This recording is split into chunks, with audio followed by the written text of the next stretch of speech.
Hello friends, welcome to my channel. आज का video हमारा होने वाला है नंबर सिस्टम संख्या पद्धति से संबंधित प्रश्नों के ऊपर। जैसा कि आप देख पा रहे हो कि किस तरह के क्वेश्चन है और कितनी आसानी से आज हम इन्हें सॉल्व करने वाले हैं। ये वीडियो मेरा पार्ट 3 है। इससे पहले मेरे पार्ट आ चुके हैं जिसमें मैंने प्रीवियस ईयर पर आधारित प्रश्नों को समझाया है बहुत अच्छे से।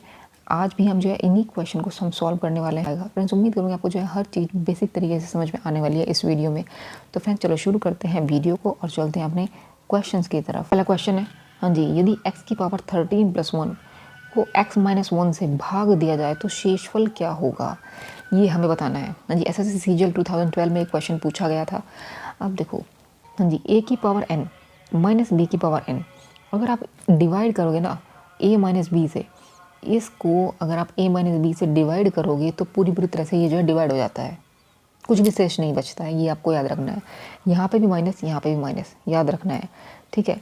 अब हम बात करते हैं इस क्वेश्चन की। यहाँ पे क्या है, प्लस है, और यहाँ पे क्या है, माइनस है। x की पावर कुछ भी हो सकती है, जैसे यहाँ पे इसने 13 दिया है।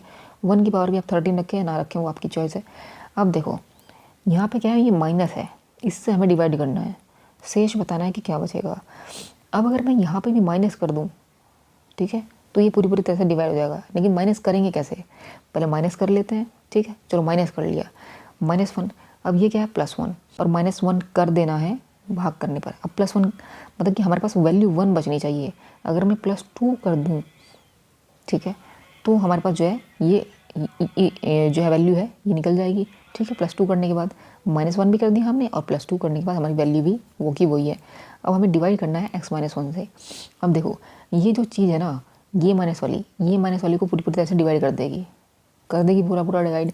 अब ये 2 जो है इसमें एक्स्ट्रा है, तो वही तो हमारा शेषफल होगा। क्या कर रहा है, तो शेषफल क्या होगा वो हमें बताना है। हाँ जी, तो निकल गया हमारा आंसर। ऑप्शन डी हमारे यहाँ पे क्या है, करेक्ट आंसर है। तो 2 ही हमारा जो है शेष है, बचेगा। फ्रेंड्स, उम्मीद करूँगी आपको जो ये क्वेश्चन भी बहुत अच्छे से क्लियर हुआ होगा। चलते हैं नेक्स्ट क्वेश्चन की तरफ। अब नेक्स्ट है, ध्यान से समझिएगा फ्रेंड्स। n एक पूर्ण संख्या है, उसे 4 से विभाजित किया जाता है तो शेषफल 3 निकलता है। तदनुसार 2n मतलब इसका दुगना को 4 से विभाजित कर दें तो शेषफल क्या होगा, ये हमें बताना है। अब देखो, जब वो शेषफल 3 आता है, ठीक है, n पूर्ण संख्या 4 से विभाजित कर रहे हैं, ठीक है, तो शेषफल हमारा 3 आ रहा है। फिर क्या है, 2n है, 4 से विभाजित कर रहे हैं तो शेषफल की बात कर रहा है, क्या आना चाहिए। अब देखो, आपको क्या करना है, क्या लॉजिक है, आपको सिर्फ इतना याद रखना है, इस 3 का जो शेषफल आया है ना, तो इसका भी आप 2 गुना कर दो। देखो यहाँ पे 2n की बात कर रहा है, तो आप उसके शेषफल का भी 2 गुना कर दो, 3 की गुना 2 में कर दो। अब बस इसको भी आपको जो है 4 से डिवाइड कर देना है, इस शेषफल को भी। तो जो हमारा शेषफल होगा वही हमें निकालना है, वही हमें निकलेगा। यहाँ पे 6 की मतलब 4 से डिवाइड करेंगे तो 4 × 4 मतलब यहाँ पे जो है हमारा 2 निकलेगा, ठीक है। तो शेषफल हमारा क्या निकलेगा, 2 निकलेगा। ये हमारा क्या आंसर है।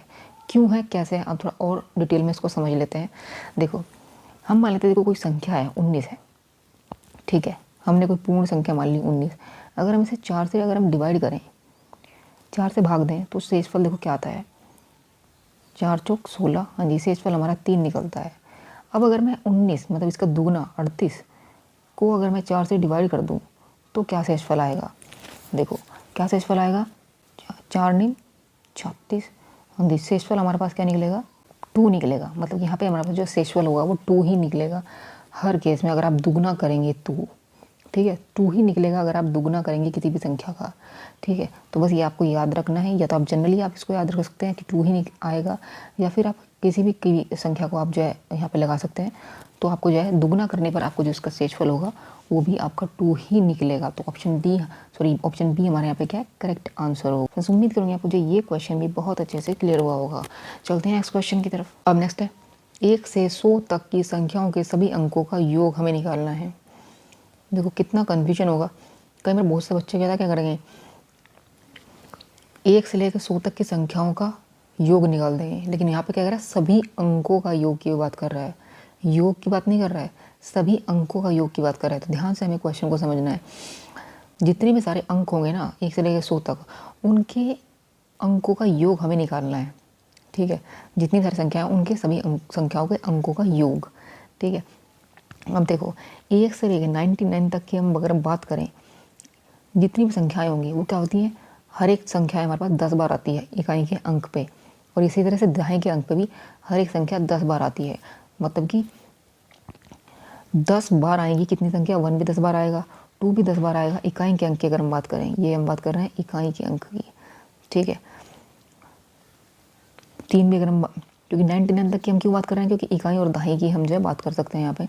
3 भी, 4 भी, मतलब हमसे 9 तक की अगर हम बात करें तो 10 बार आएंगे इकाई पे अंक पे। तो ये हमें जो है अगर योग मिल जाएगा, फिर हम दहाई के अंकों का योग मिल जाएगा तो हम जो है योग कर सकते हैं।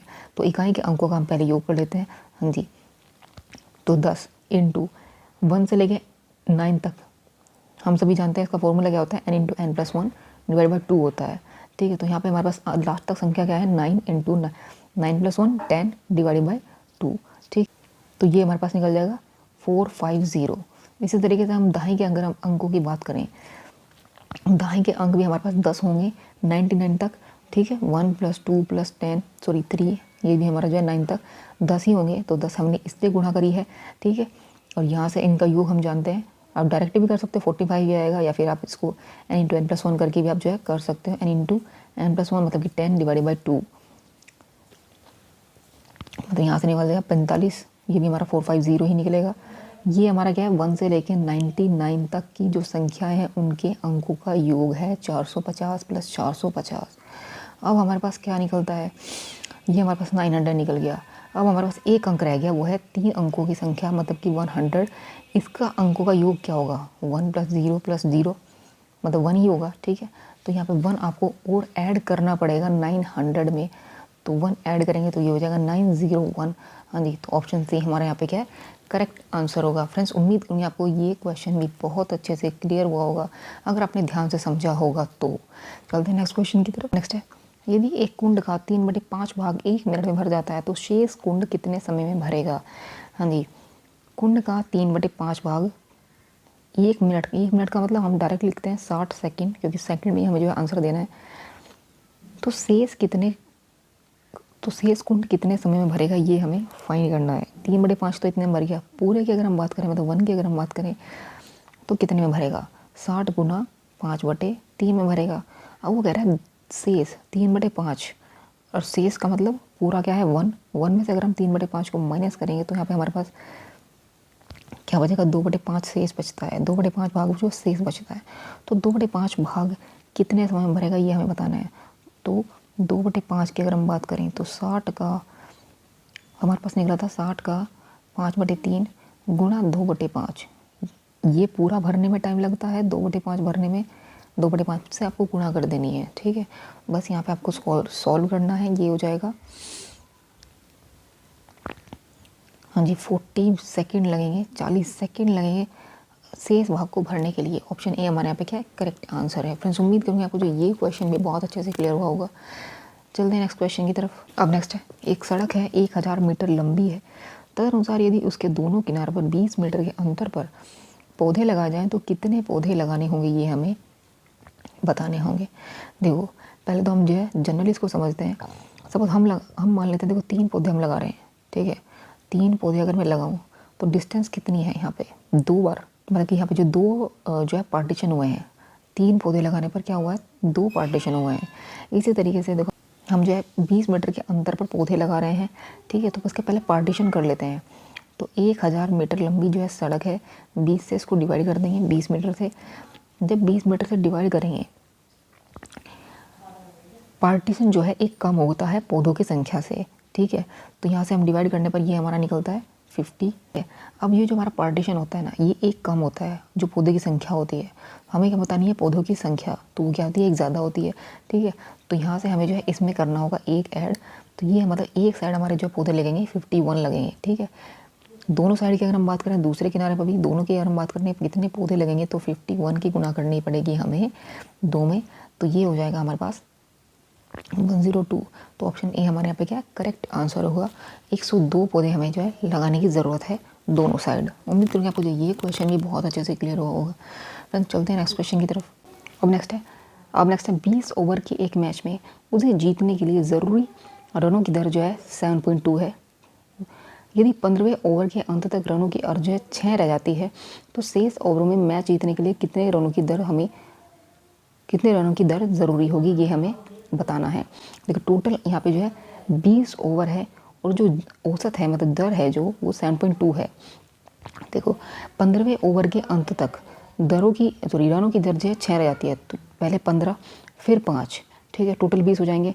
15 जब उनके देखो हम जानते हैं, देखो मैं आपको हर चीज़ डिटेल में समझा रही हूँ यहाँ पे।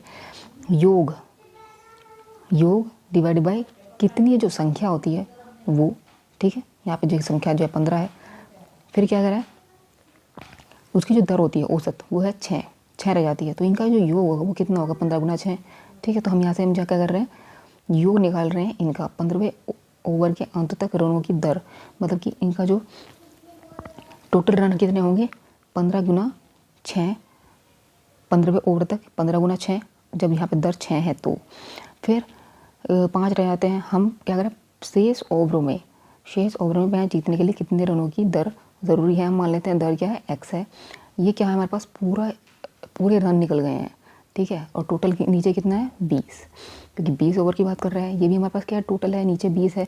ये हमारे पास किस दर है औसत, जो पूरे 20 ओवर की जो दर होगी 7.2। बस इसको आपको यहाँ पे जो है सोल्व करना है और यही हमारा आंसर हो जाएगा। एक्स हम यहाँ पे से फाइंड कर सकते हैं। तो 15 × 6 ये हो जाएगा 90 + 5x = 20 × 7.2। यहाँ से हम जो है इसकी वैल्यू को फाइंड कर सकते हैं।